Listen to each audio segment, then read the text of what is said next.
Assalamualaikum warahmatullahi wabarakatuh. Dalam kesempatan kali ini saya akan sharing ke teman-teman tentang faktor viralitas dari sebuah video. Mau tahu apa saja yang pengaruh dalam viralitas sebuah video? Simak video ini sampai habis, jangan di skip, dinikmati prosesnya, terus kemudian dipraktekkan. Selengkapnya berikut ini. Selamat datang di channel Jaguar Indonesia. Di sini kamu bisa menemukan berbagai macam tutorial yang bisa bermanfaat untuk kehidupan di dunia dan di akhirat. Sebelum kita mulai, ada baiknya buat kamu yang baru mampir di channel ini untuk subscribe dan kemudian nyalakan notifikasi loncengnya agar kamu tidak ketinggalan video terupdate dari kita. Yuk, tanpa berpanjang lebar, kita mulai saja.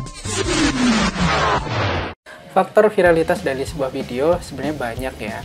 Saya sudah merangkum ada beberapa, ini menurut versiku ya. Saya sudah menganalisa beberapa video yang tiba-tiba di posting oleh orang yang bukan artis, terus kemudian tiba-tiba viral gitu ya. Istri saya juga pernah itu buat masak, terus tiba-tiba viral. Nah, sebenarnya faktor-faktor apa yang menyebabkan video itu viral? Nah, simak berikut ini. Yang pertama adalah pangsa pasar yang lagi on. Tanpa kalian sadari, video kita sebenarnya adalah sebuah produk, maka produk yang on, produk yang laris adalah produk yang permintaannya banyak. Oke. Semakin banyak permintaan berarti di situ banyak faktor untuk menjadikan video itu viral. Maksudnya gini, teman-teman kalau mau cepet viral, bahas tema-tema yang memang lagi viral ya. Tapi jangan loncat-loncat tuh. Kalau teman-teman channelnya tentang berita, cari berita-berita yang viral gitu kan, yang lagi on. Terus kemudian kalau teman-teman channelnya masak gitu kan, cari yang memang masakannya lagi viral. Kayak kemarin ada odading itu, buat aja masak dengan odading gitu kan.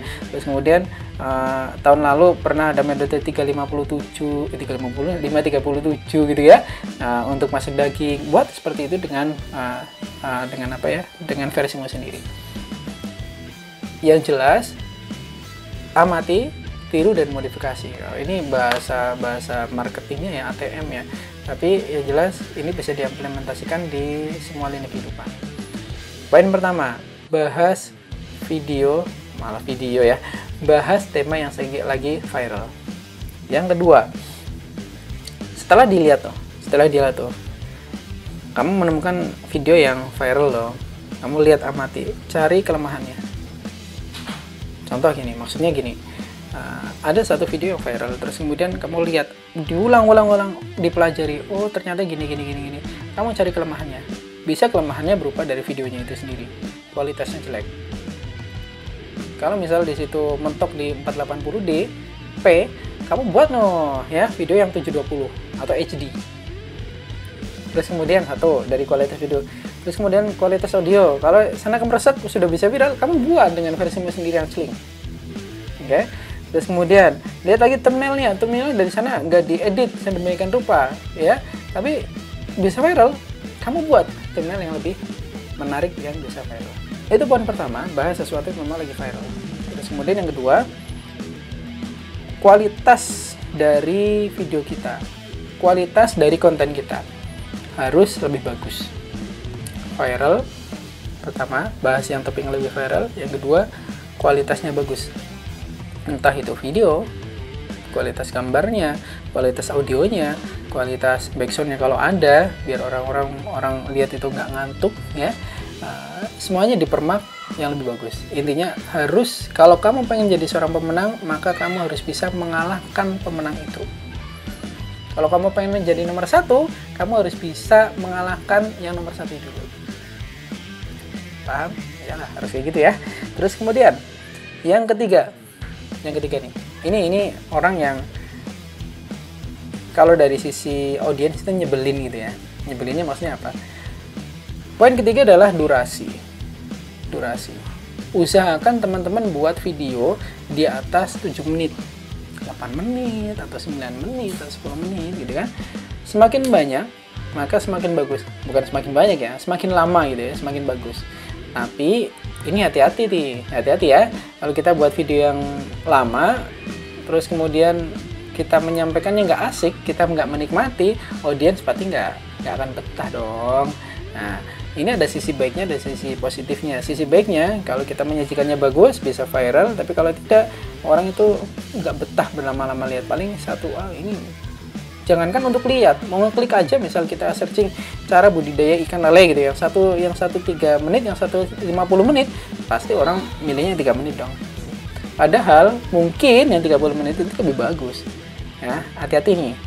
Nah, jadi semakin panjang semakin bagus. Tapi normalnya sekitar 7 sampai 10 menit itu masih bisa menghandle. Nah, saya punya channel itu yang durasinya itu gila-gila banget. Memang aku sengaja buat konten yang seperti itu. Aku buat konten yang sekitar 40 sampai 60 menit. Wow, gitu ya. Itu aku ngobrol tuh, saya live podcast dengan orang-orang narasumber. Ternyata orang lebih suka. Ya, lebih suka dengan tema-tema seperti itu. Kenapa? Aku lihat nih watch time-nya. Dari 1000 view, watch time-nya berapa tuh?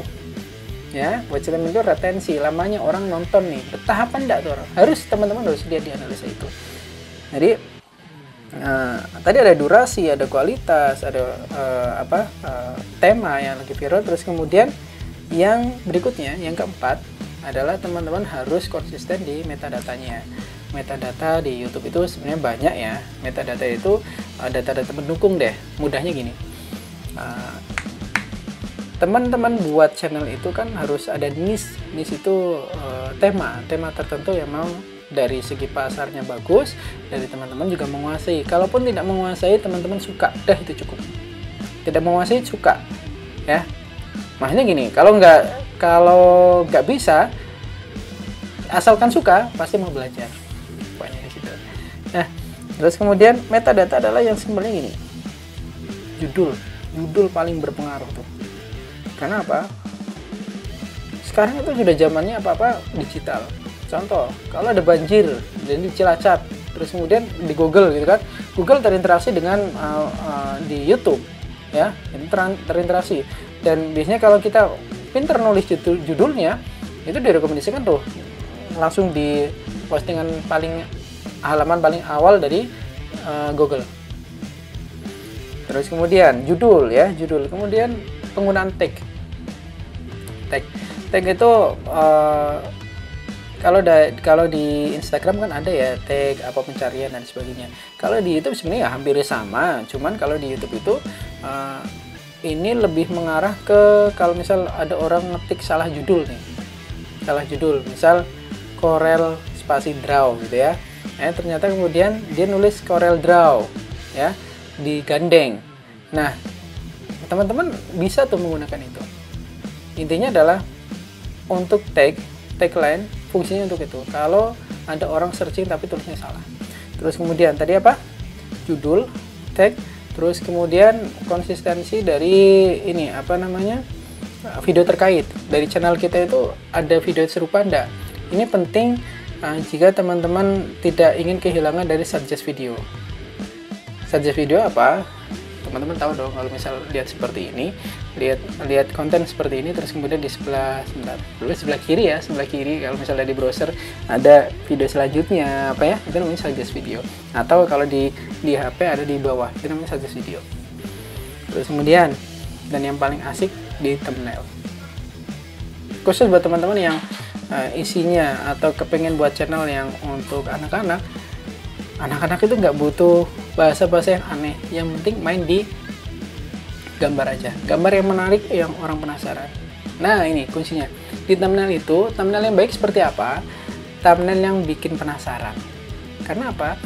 Thumbnail yang bikin penasaran itu melibatkan emosi tuh, orang pengen klik, apa iya sih sebenarnya gini. Tapi hati-hati ya, jangan terlalu berlebihan karena nanti jadi clickbait. Kalau terlalu banyak clickbait di channel teman-teman, orang juga mikir ini channel apaan sih, intinya cuma bohong, beda sama thumbnail sama isinya gitu kan, nanti malah jadinya nggak bagus. Sewajarnya aja. Misal contoh yang paling enak adalah ditambahin tanda panah, ditambahin lingkaran, terus kemudian pasang gambar-gambar yang kuncinya di sini, pasang gambar-gambar yang memicu emosi dari audiens. Simpelnya gini, contoh nih, kalau sekarang nih, aku mau habis berisik lagi dong. Kamu buat konten Habib Rizik, yang terus kemudian dia mohon maaf nih, dalam foto itu dia lagi jualan apa ini? Mungkin kehidupan sebelumnya, kehidupan jualan baju atau jualan apa, atau lagi sisi-sisi foto-foto Habib Rizik yang lagi ini, lagi apa di rumah gitu kan, yang tidak diekspos. Gak usah mikir lama-lama, orang pasti mikir, wah Habib Rizik kok seperti ini, ya kan? Padahal intinya adalah untuk ngomong masalah profil Habib Rizik, kira-kira seperti itu. Demikian dari saya, ada empat yang faktor, menurut saya pribadi ada 4 faktor viralitas dari video. Pertama adalah kualitas dari video, ya, video audio dari kita bagus atau rendah. Terus kemudian yang lagi on, bahas yang lagi on, yang lagi viral, kita ikuti, amati, tiru, dan modifikasi. Terus kemudian ketiga, durasi juga penting. Durasi dari video, usahakan teman-teman buat video yang antara 7 sampai 10 menit aja, nggak usah kelamaan. Terus kemudian yang ketiga adalah konsisten di metadata. Metadatanya ini tergantung dengan niche teman-teman, ya. Demikian dari saya, semoga bermanfaat. Kalau teman-teman ada yang punya pengalaman atau informasi baru yang ada koreksi atau mas jangan kayak gitu, tulis aja kalau komentar, kita diskusi. Terima kasih. Assalamualaikum warahmatullahi wabarakatuh. Jangan lupa subscribe ya.